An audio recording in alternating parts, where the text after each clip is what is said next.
Boyong dhateng satriya kala wau dene piyambakipun ingkang wonten wingking kula menika mila kula aturi dangu piyambak Sang Prabu.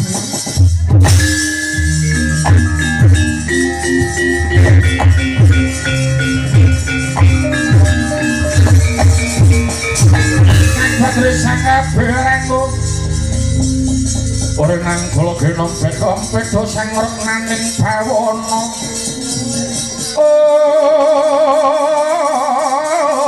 Ya sito kang walang ati ya kita kang ngenesing bias ora mengkuto kisana ditempungake wae ingsun Nalindra saka pudak sinumpet jejulukku Prabu Gudakesa nuninggi kula pun abimani saking kasatriyan Plongkowati Sang Prabu. Kula Gatotkaca saking kasatriyan Pringgotani. Abimanyu kalawan sira Gatotkaca.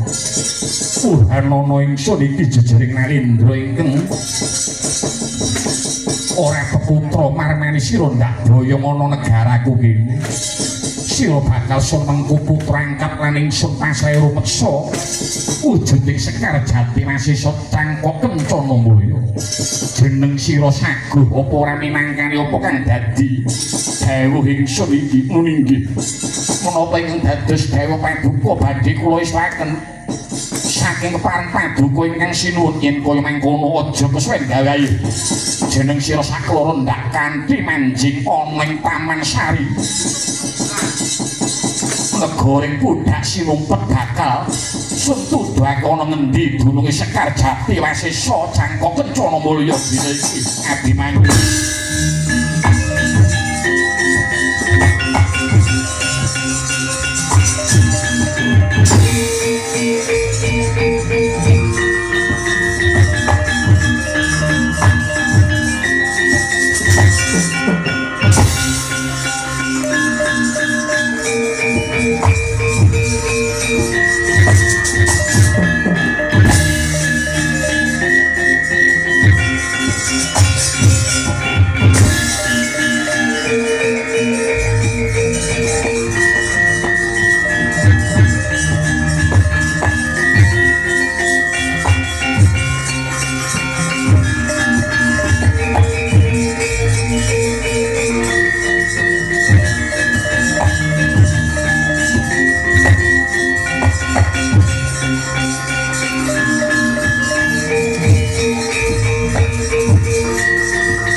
Rutine kang den bawani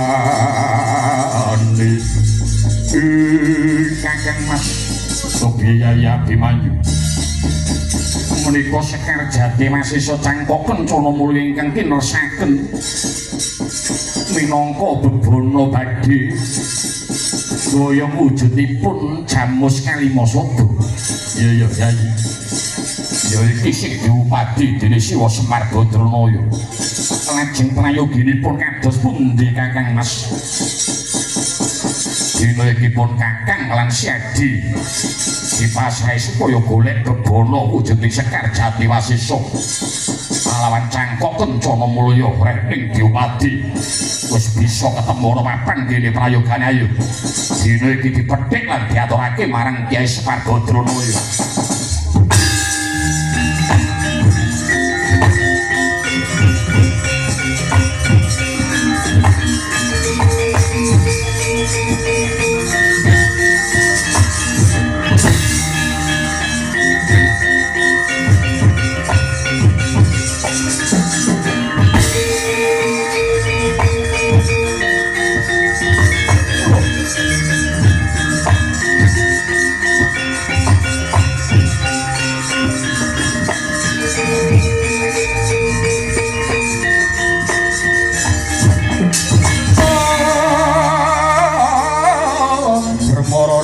Swaya nambrengeng kadhe karunaning kaswase